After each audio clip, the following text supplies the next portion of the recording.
Cowboy, a year away, man. I wonder, a year away, has it been kind of nice to actually have a break for once in your career, or has it been annoying when you're used to normally fighting like every other week? No, it was much needed time off. And it was funny. I just talked with the other social team, and we were talking about kind of the same question. And how did you know, and what have you fixed? And I took a break because everyone says getting in the UFC is like the most important thing they could ever do in their life, you know, and I agree with them on that. But when they get here, they seem to put the brakes on and kind of quit. Like they make it all the way here, and they do so hard to get here, and then they put the brakes on. And I caught myself ridiculing these kids for doing that, and then I was doing the exact same thing. And they say the saying, it's hard to be hungry when you're full. And I agree.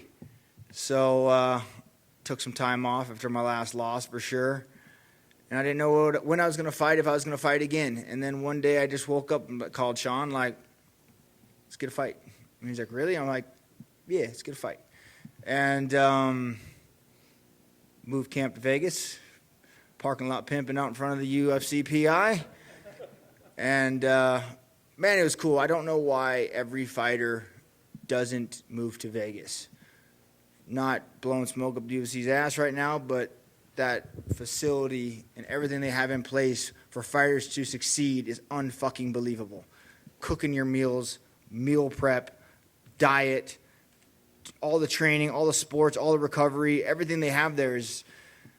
So for me, there is not one box unchecked, so I did everything I had to do. When I'm at the ranch, I got the buffalo and I got the cows and the horses and building fence and so many things pulling me in different directions where it's easy for me to get distracted. In Vegas, I just go to the RV and take a fucking nap in between training.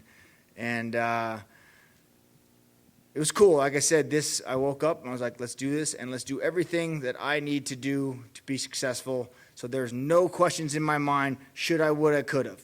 Right? Let's do what I needed to do to get to the UFC back in the day. Let's fucking earn your keep. Let's be here. Let everybody know you fucking belong here, that you're not just here on a whim. And then I also look at the flip coin of that and I say, I have nothing else to prove. I've set records. I've been here. I've stayed here. I've done what I need to do. So look at myself in the mirror. I'm here for legacy now.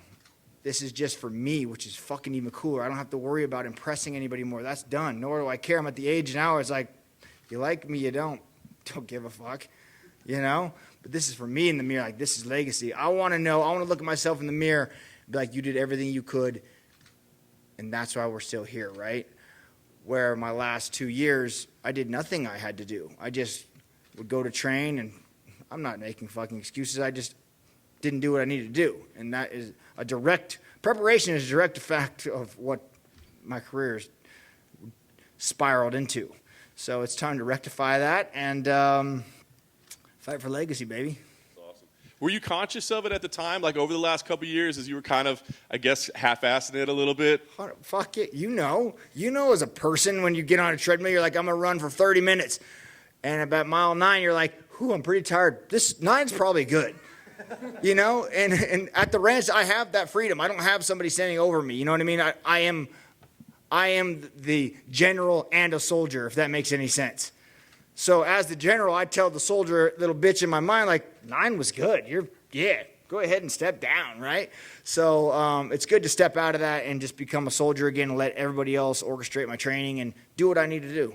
Has that been a difficult adjustment for you at all? I mean, I think of you as a pretty stubborn guy at times that does what he wants to do. Has it been difficult to listen to somebody else and do what they tell you to do? I just say nag, nag, nag, nag, but then I fucking do it. But yeah, so no, I understand what needs to be done. And when you understand that, it's really easy to lie to other people. Lying to yourself is tough. Like, you have to fucking face it. So when you have that conversation with yourself in your head, it's nice to know, all right, motherfucker, let's do this.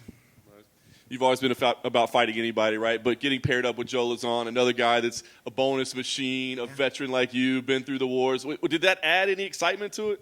Oh, I can't believe Joe and I have never met throughout the years before. When they offered a name, I called Joe. Let's do this. And then they put us on April 30th, and I called Joe, like, Joe, that's not going to work. We're fighting on this. This is not an Apex fight. You guys negotiated out if we're going to yeah, and he's right? like, Joe's like, what do you want to do? And I was like, well, I'm gonna call Dana, and you back me up. And he's like, got it. So it's kind of what happened. And we just, yeah, like I said, I just seen him here a little while ago talking about the kids. I mean, what a good dude, you know what I mean? And no hostility, no blah, blah, but he's going to take my head off, and I plan to do the same with him. So it's not like, oh, we're buddy-buddy, this is going to be just a slow start in Cowboy. No, this is for legacy, baby. This is how I used to fight, going in there and fucking letting this old dog eat one more time. I love it. And given history between you guys, I mean, should we just automatically write the fight of the night checks right now? I mean, just get them ready? Yeah, I think I seen some stats somebody had that this card has 99 bonuses. Yeah, we're going to set 100 our first starting the live card off. So they can go ahead and just stroke that motherfucker right away. Last thing for me, I mean, so knowing that you poured everything into this, right? I mean, is there like a vacation planned after this? Do you have an adventure planned after this? I mean, or do you keep going? I mean, what is the plan after this? I'm going to Mexico, going diving. I got a week down at Cozumel, so going scuba diving. And then I'm off to Thailand for a month and a half to film a movie. So, yeah, I'm excited. Changing paces, and, yeah. I guess one more thing. Have you asked for an RV hookup at the PI maybe? Could they? I know. I've talked to Dana about that. Like, listen, Dana. I think you could charge here. We could set up a thing, you know. And no, but they got me a hookup. I just don't have water. But I go inside. They got full amenities, so you're good to go. Cowboy, you said that when people get to the UFC, they put the brakes on a bit. Did you mean in terms of like learning new tricks of fighting, or do you just mean that hunger and like they sort of feel like they've made it just by getting there? I mean the hunger. I'm talking the young kids I see coming in. You know what I mean? UFC is a machine. And I talked about this, how I was just standing around, I think 2 fight cards ago, when all the guys were coming in, cutting weight and getting ready for a fight. And I was sitting there talking with the front desk ladies, and you hear everyone talking about pay, and you hear everyone talking about the money's not good and the money's not right. And it's like, listen, you just fought on a regional show for $2,000. Now the UFC is giving you whatever the 12 and 12 or whatever that is. So that's clearly more than you are now. And as the machine, they don't give a fuck about you and your fighting. But what they do give a fuck is you coming and being the person that they signed you for and making a name for yourself. And then the next contracts show that, right? And so what I mean by they do so hard and they work so hard and they put their whole life on hold and they get into UFC and then they get to UFC and they're like, I'm here. And they kind of just back off the train. They're no longer the killers and doing what they need to do to become the entertainers and the person that the UFC signed them to be. And I caught myself in that same spiral where I was like, I'm here. What do I, you know what I mean? So that's what I'm saying. The hunger of training when I don't want to train and pushing myself to the limits that I don't want to push because I have a job to do and I have a career to protect. And that's what I mean by they're not doing that, and neither was I. You mentioned talking to Joe about this is not an Apex fight. I mean, the last few ones have been no fans. You're something of a fan favorite. You're looking forward to getting back out there in front of a crowd? Oh, man. It's not me. It's my son. I can't...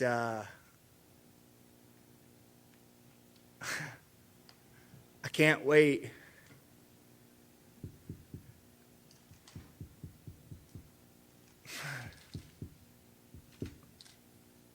To walk out of that tunnel.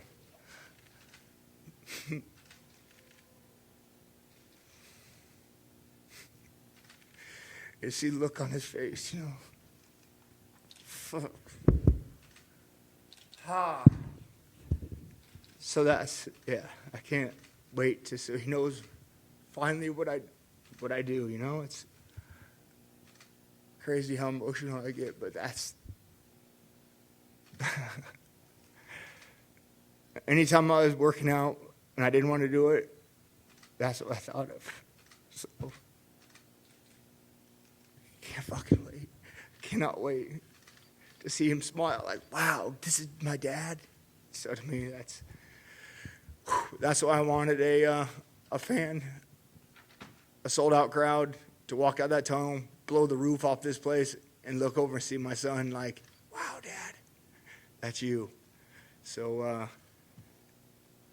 it's cool, man. I remember when I first signed with Tap Out, and Mass used to tell me, I'm just looking for one person that can touch millions. I don't care about touching all these people. I just want to find one person that can touch a million people and change lives. And I feel like they did a good job finding me, and making an impression on me to help mold and sculpt these people. And now I know what that means to find that one person. And when I walk out of that tunnel, I cannot wait to walk and see my son standing there. I'm like, yep, I'm changing you, boy. You're going to grow up with the morals and ethics that I think are appropriate in this world and change you and help you move on to sculpt the next generation of people. So that to me is very important with the younger generation, and if I can pick my son to do that, let's do it. You mentioned fighting for legacy. I feel like that's your legacy right there, no? Absolutely, man. That's definitely legacy. And I don't ever get emotional during fighting, which is crazy. I mean, kids bring that out of you. You can tell right now I'm a fucking wreck. Yeah, it's a feeling that I couldn't explain to somebody unless you have your own kid. It's wild. Yeah. Thanks for sharing, man. Of course. Donald, I mean, man, it's special seeing you talk about him in this way, if I'm being honest. I mean, during this time where, you've been out, I would imagine getting itchy knuckles a little bit. Was that part of the reason for wanting to come back, was to get this moment with him and really, now that he's a little bit older, be able to have these kind of weeks and that night on Saturday? Yeah, like he's at the pictures I have of me holding him up like Simba in the fucking cage, he doesn't remember that. He doesn't understand that. He never will. But he's old enough. He was almost 4, and he'll be able to grasp that. Like, he still doesn't know what I do. Like, I go, oh, you're going to work? You're going to Vegas to go to work, Dad? Like, yeah.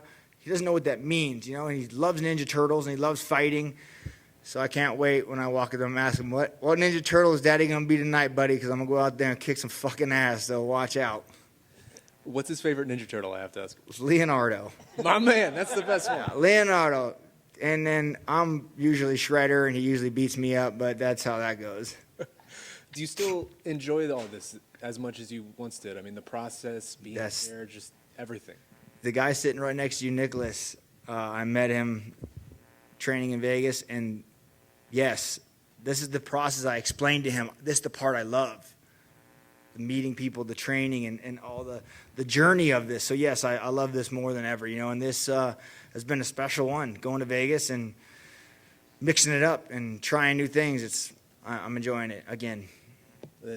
Last two things for me. I mean, sure. I wonder during any time during this, which is really the longest break of really your entire career, was there any time at all where you thought, maybe like I'm done, maybe 100%.